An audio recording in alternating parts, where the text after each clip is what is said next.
කවදා හරි හිතලා තියනවද ඇයි සමහර දේවල් ඇසිල්ලකින් වෙද්දී තවත් දේවල් වෙන්න සෑහෙන කාලයක් යනවද කියලා?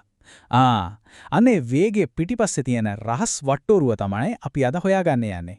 රසායනික ලෝකයේ වේගේ පාලනය කරන ඒ සුපිරි රහස් ගැන දැනගන්න ලෑස්තිද? එහෙනම් අපි පටන් ගමු. මෙන්න බලන්න නියම ප්‍රශ්නයක්. එකම දේ ඒ කියන්නේ දර. ඒ ප්‍රතික්‍රියාවේ වේගය අහසටයි පොළවටයි වගේ. දර කොටයක් පෑ ගාණක් හිමීට පිච්චෙනවා. ඒත් ඒකම ලීකුඩු වුණාම පත්තු වුණා විතරයි ඉවරයි. ඇයි එහෙම වෙන්නේ? මේක තමයි අද අපි විසඳන්න යන පළවෙනි ප්‍රහේලිකාව. මේකට උත්තරේ හරිම සරලයි. හැමදේම තීරණය වෙන්නේ ගැටීම් මත. හිතන්නකෝ රසායනික අංශු කියන්නේ පාර යන මිනිස්සු වගේ කියලා. ප්‍රතික්‍රියාවක් වෙන්න නම් ඒ අංශු එකිනෙක මුණ ගැහෙන්න ඕන. ඒ කියන්නේ ගැටෙන්න ඕන. ගැටුමක් නැත්නම් කිසිම දෙයක් වෙන්නේ නැහැ. රසායනික ලෝකයේ හැමදීම පටන් ගන්නෙ අන්නේ ඒ ගැටීමකින්. හරි. එහෙනම් අපේ පළවෙනි රහස දිහා බලමු. මේක තේරුම් ගත්තම අර දර කොටයයි ලීකුඩුයි කතාවේ අභිරහස නිකම්ම විසඳෙනවා. සීන් එක මෙහෙමයි. රසායනික ප්‍රතික්‍රියාවක් වෙන්නේ හරියට බිත්තියක තීන්ත ගන්නවා වගේ. මතු පිට. ඒ කියන්නේ පෘෂ්ඨයේ විතරයි. ඉතින් මතු පිට වැඩි වෙන තරමට ගැටෙන්න තියෙන ඉඩකඩත් වැඩි. අපි දර කොටයක් පොඩි කැලි වලට පලනකොට කෑම හොඳට හපනකොට ඇත්තටම අපි නොදැනීම කරන්නේ ප්‍රතික්‍රියාවට වැඩි ඉඩක්. ඒ කියන්නේ වැඩි පෘෂ්ඨයක් හදලා දෙන එක තමයි. මේක ඔප්පු කරලම බලමුද. හිතන්න අපි අතේ තියෙනවා එක ලොකු කිරිගරුඬ කැටයක් කියලා.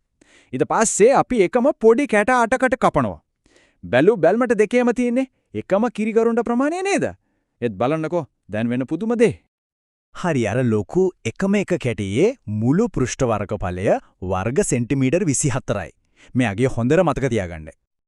දැක්කද මැජික් එක? අර පොඩි කැට අටේම මුළු පෘෂ්ඨ වර්ගඵලය එකතු කළාම වර්ග සෙන්ටිමීටර් 48ක් වෙනවා. හරියටම දෙගුණයක්.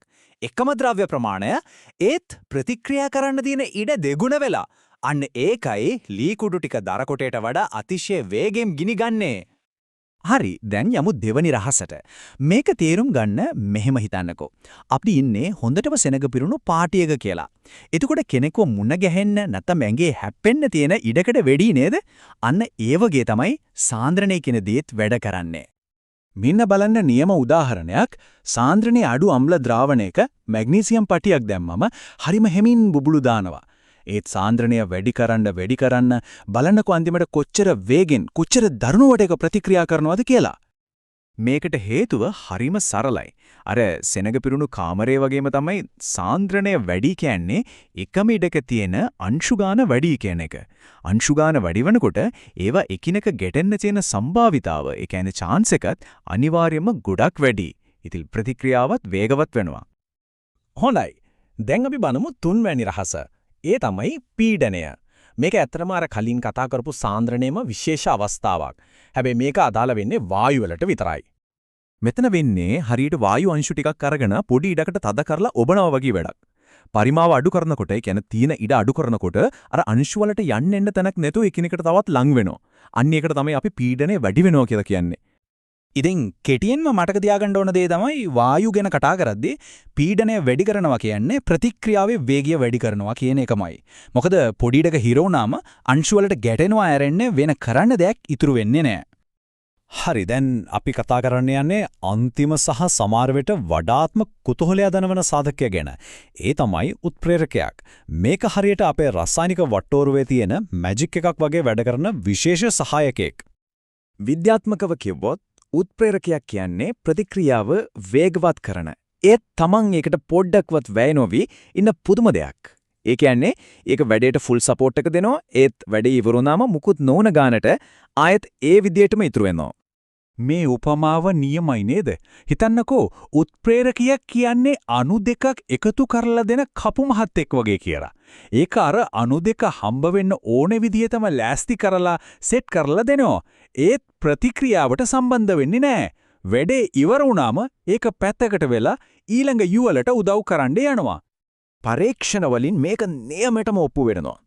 හයිඩ්‍රජන් පෙරොක්සයිඩ් කියන රසායනිකය දි รา පත් වෙන එකට මැංගනීස් ඩයොක්සයිඩ් ටිකක් දැම්මම ඒක හිතාගන්න බැරි තරම් වේගෙන් සිද්ධ වෙනවා.